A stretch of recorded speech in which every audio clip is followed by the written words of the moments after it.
Alors là, je vous fais une petite intro sur l'entretien que nous allons faire maintenant. C'est avec Christophe. Je scrollais sur TikTok comme je le fais souvent et j'ai trouvé sa vidéo. Notamment, il est ouvrier agricole, il est TikToker, mais surtout ouvrier agricole. Et il a poussé un énorme coup de gueule contre Emmanuel Macron, notamment pour la hausse des carburants, sur les taxes et sur l'inflation alimentaire. Je l'ai appelé, il m'a rappelé et nous le recevons ce matin dans la matinale. Christophe, bien entendu, dans cette interview, vous allez voir, c'est très intéressant ce qu'il dit. Il parle vrai et il est en Dordogne. Vous allez voir, c'est super intéressant. Allez, on reçoit immédiatement Christophe.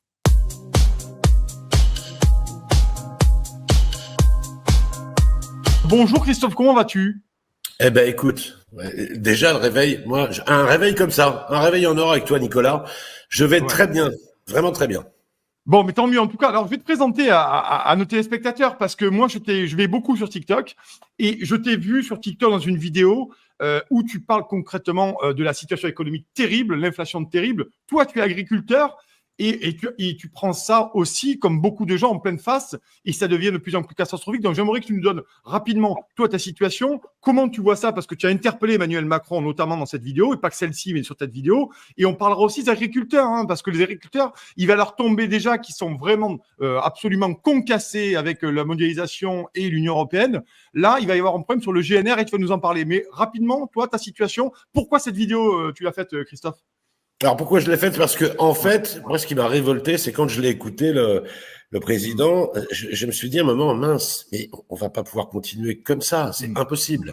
Trop de taxes, tu la taxes. Il nous avait promis plus de taxes, plus ceci, plus d'impôts.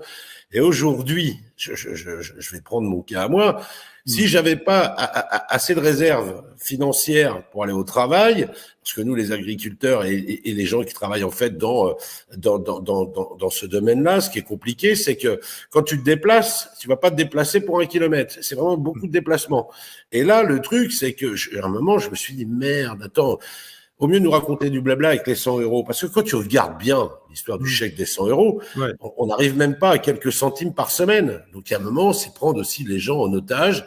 Alors que si t'enlevais, Monsieur le Président, j'espère que tu verras l'interview avec Nicolas, enlevez vraiment ces taxes, diminuez-le. On vous demande pas de la supprimer complètement. J'entends bien l'écologie, j'entends bien tout ça, mais moi, cette petite vidéo, alors je suis ravi parce que Nicolas a pris contact avec moi et je t'en remercie encore parce que vraiment, elle a fait le buzz, mais je voulais pas que ça fasse le buzz, je voulais que ça quelque part, que ça percute les gens, qu'on se dise merde à un moment, pardon pour la grossièreté, mais mince, à un moment, il faut faire quelque chose parce que on va dans le mur. Sincèrement, si on continue et que d'un seul coup ça monte à 2, 3 euros, je sais pas ce qu'on fait. Les gens vont plus pouvoir aller bosser. Et puis tu vis pas sur des avances de salaire. Ça, faut le comprendre aussi. C'est pas possible ça. Donc il y a un moment compliqué de dire aussi à un indépendant, toi qui es pompiste indépendant, ben écoute, tu sais quoi, tu vas te serrer encore plus la ceinture et puis tu vas vendre à perte. C'est comme si moi, avec les canards, on allait nous dire, tu vas les gaver, mais en même temps, tu sais quoi, tu vas les offrir. Non, mais moi, mon patron va me dire, ça va pas bien la tête ou quoi? Donc, je pense qu'à un moment, il faut desserrer la ceinture. Je pense que les gens, on est tous en train de crever. Hein. Pardon du terme, mais c'est exactement mais Christophe, si je t'invite sur Toxin Média, c'est aussi pour que tu donnes ton sentiment, parce qu'elle est là la réalité, la violence qu'impose ce gouvernement au peuple français. À un moment donné, il faut bien aussi, malheureusement, en retour, l'énervement et l'exaspération transparaît. C'est d'ailleurs pour ça que je te donne la parole aujourd'hui, parce que toi, ta vidéo, tu interpelles immédiatement et directement, Emmanuel Macron, et je trouve avec une certaine légitimité. Toi, que tu bosses dans les canards, ça devient compliqué, même pour tous les agriculteurs aujourd'hui. Ce qui est compliqué, c'est que nous, on a subi la grippe aviaire. Après, on a subi, en fait, pas mal de choses. Alors qu'il y a un vaccin depuis 2012 qui existe. Et d'un seul coup, on te dit, non, pas de vague, hein, il va y avoir un Covid, il va y avoir ceci, cela. Et puis là, maintenant, on te dit, tu sais quoi, augmentation de l'essence. Alors, quand je pars de chez moi pour aller au boulot, je me dis, putain, moi, mon plein, il me fait 10 jours. Et je me plains, moi, de mon côté, mais je plains ceux qui sont en région parisienne. Quand tu es dans les bouchons, quand tu dois te dire, mince, j'ai que la bagnole pour y aller, comment je fais? On va plus avoir de gens qui vont aller travailler, puis on va avoir des entreprises qui vont fermer, qui vont déposer le bilan. Donc, il y a un moment, la société, elle est comme elle est, mais elle est pas belle. Là, en ce moment, elle est pas belle. Tout le monde se tire dedans. Les gens qui ont de l'argent, c'est des voleurs. Les gens qui n'en ont pas, c'est des pauvres. Et moi, j'ai été chef d'entreprise avant, donc je me dis, mince, avoir un discours comme ça vis-à-vis de la politique, en même temps, si tu veux, je me dis, mince, je voudrais que chacun fasse un effort.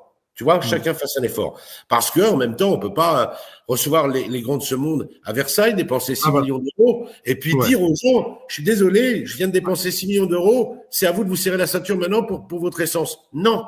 S'il te plaît, non. Christophe, toi, tu as vu le dîner à Versailles, tu fais bien d'en parler parce que je pense que très sincèrement, pour moi, ça a été un basculement. Il y a beaucoup de gens qui l'ont pas supporté.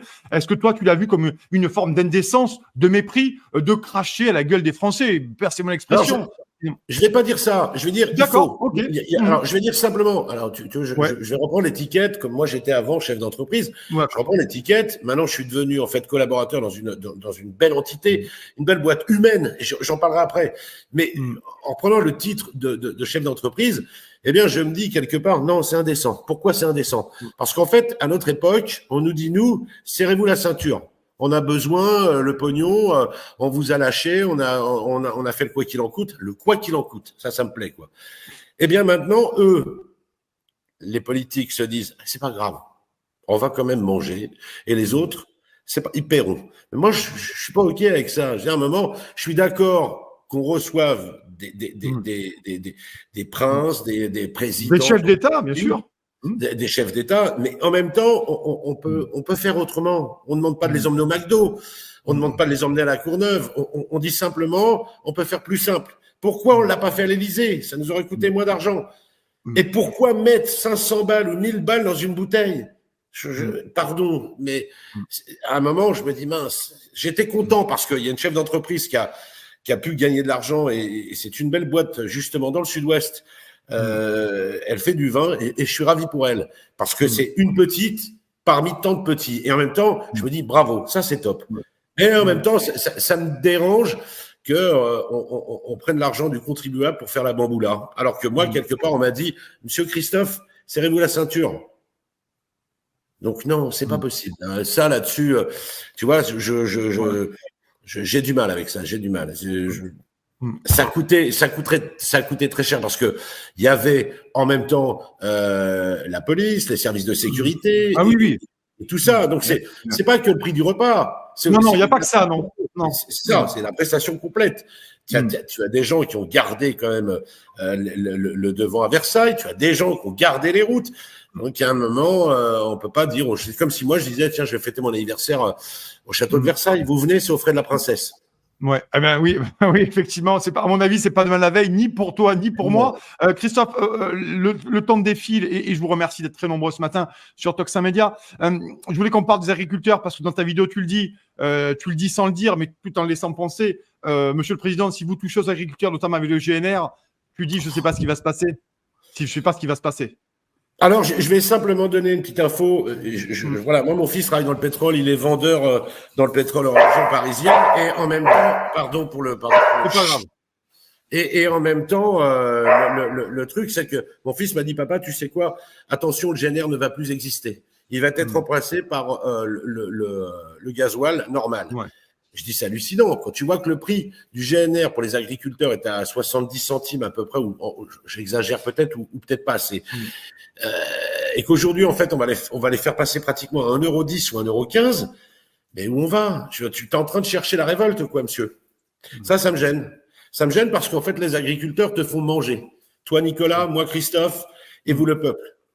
Et vous, Monsieur le Président, et vos députés, et tous les gens qui sont autour de nous, on vous fait manger. Donc, il y a un moment, tu peux pas tirer sur la charrette en disant stop, je te tire dedans parce qu'en fait, tu vas faire autrement. Non, c'est pas possible, ça. C'est pas possible.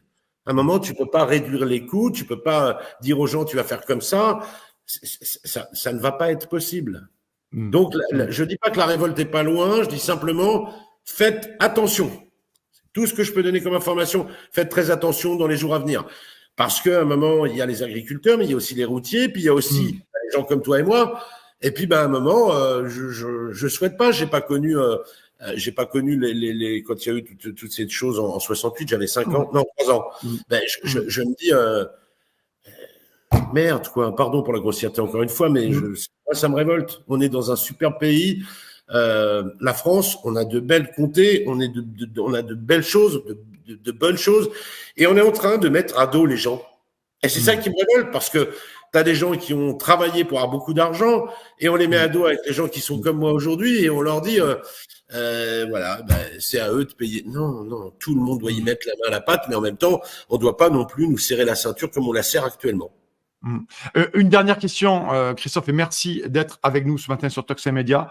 Y a quand même, est-ce que pour toi, il y a quand même une forme de déconnexion, et je vais même aller plus loin un peu, hein, de mépris d'une partie de la classe politique aujourd'hui, quand on voit certains qui tiennent des propos parfois qui sont absolument hallucinants par rapport à la réalité du terrain, à la réalité de millions de Français aujourd'hui? Alors, c'est pas qu'il y a un mépris, c'est que je pense que ces gens, alors tous ces gens au pouvoir, alors je fais pas trop de politique. J'aime la politique, mais en même temps, je veux pas trop. Mais voilà, moi j'ai rencontré, j'ai été à un débat politique à Brantôme il y a quelques mois, et j'ai rencontré quelqu'un du Lot-et-Garonne. Je vais pas donner son nom, mais c'est quelqu'un de terrain, c'est quelqu'un qui connaît, qui est allé visiter, qui a rendu des comptes, et qui en même temps est là pour les agriculteurs, est là pour les routiers, est là pour et je me dis bon. Après, j'ai cette croyance, et en même temps, je me dis, aujourd'hui, les gens qui sont au pouvoir, le problème, c'est que c'est très bien là-haut. Tu as un joli siège, tu es assis dessus, où tu te balades dans les avions, et en même temps, tu viens pas regarder autour de toi nos comtés. Tu vas pas en Dordogne, tu vas pas dans le sud-ouest, tu vas pas, je sais pas, en Bretagne, tu vas pas. Ne reste pas, bouge, monsieur. Viens rencontrer les gens qui ont envie de discuter avec toi et de leur faire comprendre, de te faire comprendre, monsieur, que quelque part, la France, c'est pas être assis là-haut sur à un bureau, et c'est aussi de ne pas avoir autant de. Il y a beaucoup trop de ministres et de secrétaires d'État et de députés. Tout ça, ça nous coûte beaucoup, beaucoup d'argent. C'est pareil, hein, si on devait refaire le truc en 30 secondes, je te dirais, il faudrait juste un patron, quelques personnes autour, et c'est tout. On a trop de cette hiérarchie qui, pour moi, ne sert pas à grand-chose aujourd'hui. Donc, je me dis, en plus, on nous taxe. Pourquoi pas supprimer toutes ces gens qui, pour moi, servent pas à grand-chose.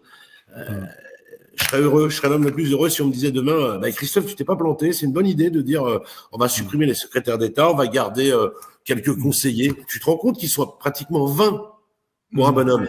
20 pour un bonhomme.